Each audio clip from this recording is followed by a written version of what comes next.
Welcome to Freda Chando Analysis, ladies and gentlemen.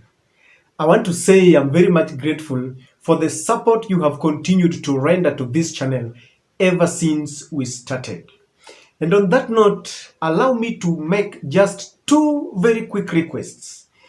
One, with profound humility, if you are watching our channel for the first time and you have not yet subscribed, kindly take a second and hit that subscribe button.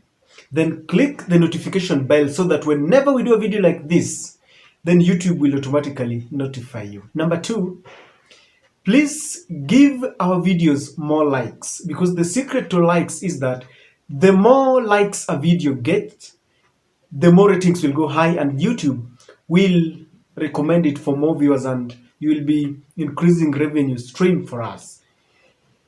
And I'll be very much grateful, ladies and gentlemen. Now, there is a research that was done about African leaders and the church. And this story is carried in The Guardian. And the result of that research showed that most of African leaders, most of African presidents, have found a way of using the church and the men of God, that includes the mosque, to hoodwink their citizens.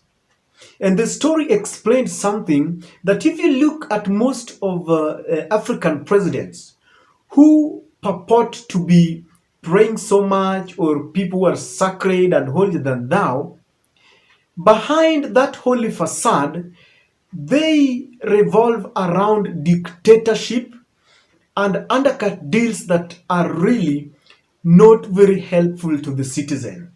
And this story was very interesting to me. Why? Because there is a belief that our president and the deputy president are men of God. In fact, William Ruto has got a church. And our second lady, Madam Dorcas, who is the wife to the deputy president, also owns a church. And I have seen our our president, Mr. William Ruto, when he is conducting cabinet meetings. Contrary to what has been happening before, William Ruto will open with a word of prayer. Usually other presidents will maybe assign someone to pray for them, but William Ruto would pray. And I have seen him even in churches leading songs as a soloist. And he loves singing, by the way, and he knows how to sing. At some point, our first lady, Madam Rachel, had a confession to make, and she said that at one point when they were constructing some borehole, the water from that borehole was not consumable. It was rendered not useful. It could not be consumed. And Madam Rachel says that she prayed for this water and it became palatable. So God has been using them. But looking at the report that has been given in The Guardian, I thought, can we scrutinize it further in relations to our presidency? Because we need to scrutinize whether our president falls in the category of the African leaders who are using the church to hoodwink Kenyans. And let me pause and ask you, what do you think about our president and the deputy president? Because their supporters believe that even their victory in the last general election came from God. In fact, even the Supreme Court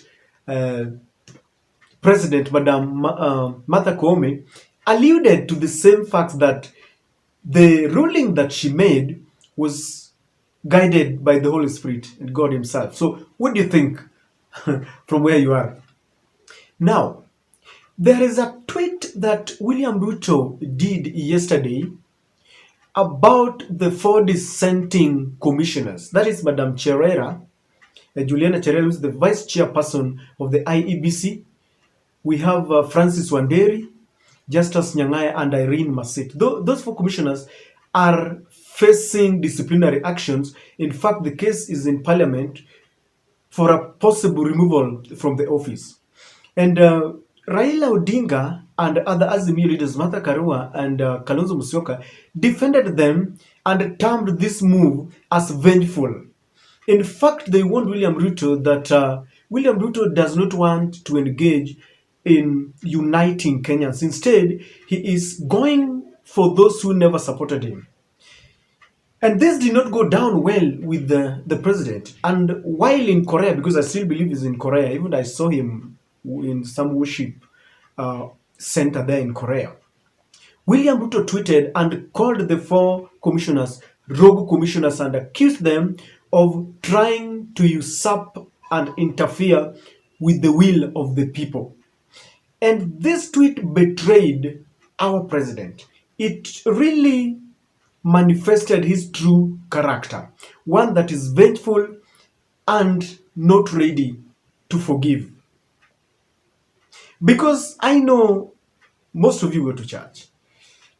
And Christianity, where I belong, I don't know what Quran advocates for. Maybe you'll tell me on the comment section. But I know that the church and the Bible really advocates for forgiveness. In fact, Christians follow Jesus, and at the center of it, Jesus forgave even those who crucified him. And I don't want to turn this into a sermon.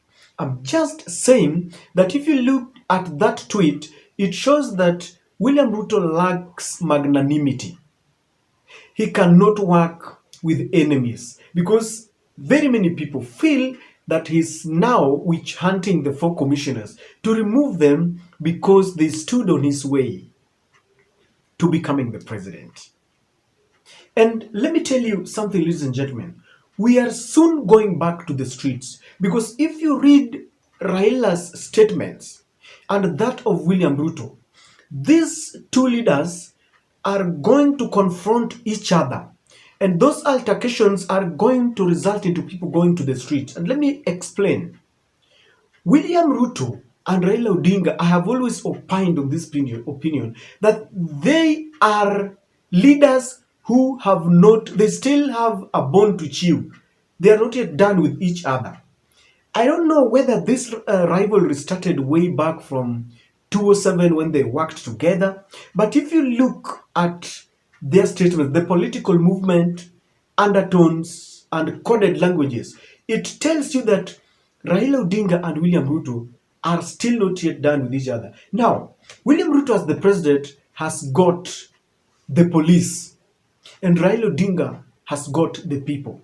And I heard Raila saying that they will repulse any move to oster Cherera and team because they felt that we are going back to the Nyayo era. And William Ruto seems to be very determined to ensure that Madam Cherera and the team are removed from office.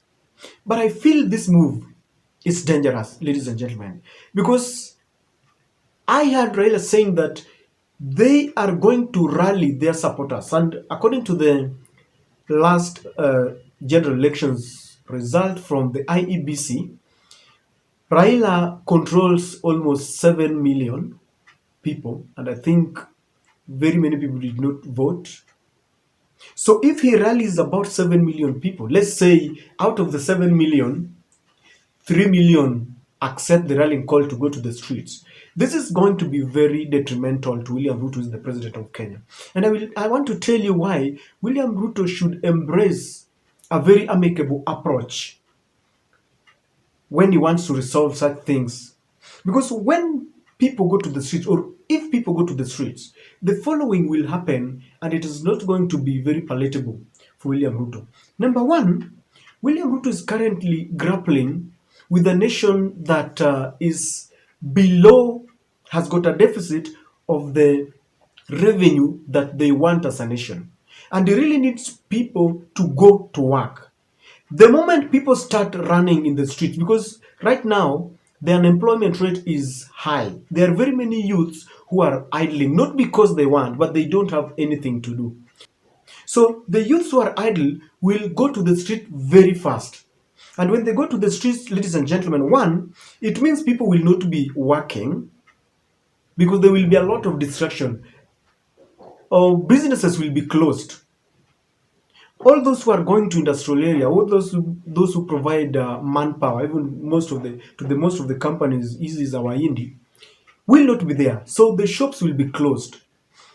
If companies close for only a day, ama ile tu kibanda cha mama mboga, then it means that we will not be collecting revenue and we shall have lost revenue. And William Ruto, I've heard him even saying that he's praying so that we reach, is it 1 million revenue collection per year? There's some figure there. And I want to urge him to change his tactics, because the moment people start running to the street, ladies and gentlemen, Kenya will lose revenue. And if there is one thing that William Ruto would not want to hear, is anything that will result into loss of revenue.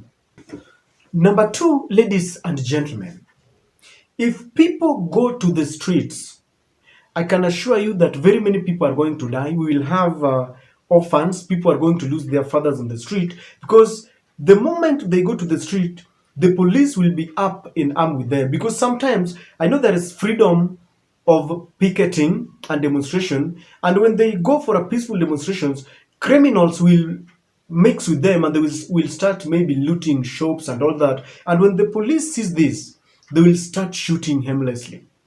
And even the police will just start tear gassing those who are just going on a peaceful demonstration. And this will result into the police and wananchi running battles here and there. And by the end of those demonstrations, we will have those who are maimed, those who are crippled, and we'll have very many people who are dead. We will even have those who are dying from stray bullets. You remember baby Pendo? It is still not lost. It's not lost on us. So it's always very chaotic when people go to the streets. And this is why I'm saying that we could find a way of reaching an amicable solution rather than letting people go to the street. And Raila Odinga and William Ruto must avoid this, because the moment Ruto takes a very strong stand and he does not want to be flexible, then Raila will also be meeting him on the very same strength. And I can assure you that when these two leaders meet in some altercation, the person who will be suffering is the common man, children and women. You can imagine by the end of that demonstration, if it goes for only a month, then we lose lives. People will be losing their daddies and mummies. It is very unnecessary. And so William Ruto must find a way of reverting this. The last thing that will happen is that already William Ruto has inherited a country that is divided right in the middle. There are those who strongly believe that the election was stolen. And even though the Supreme Court dealt with that matter, I remember Martha Karua saying that the courts and the law accepts that William Ruto is the president. But she was saying that her conscience cannot allow her to recognize the presidency of William Ruto. And that is the stand of very many Azimio supporters. And I remember Raila Amolo Odinga was saying that the fact that they are quiet does not mean that they have given up.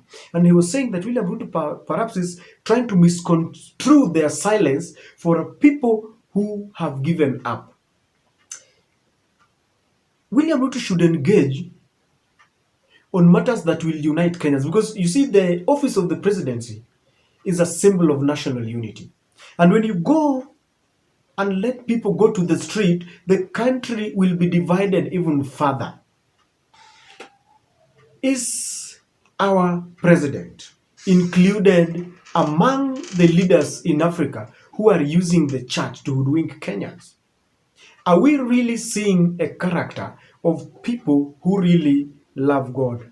The manifestations of their secret characters, do they really reflect that which is required of them? Go and check that report, and you'll also realize that Kenya was included. What is your thought, ladies and gentlemen, about leaders who are using the church?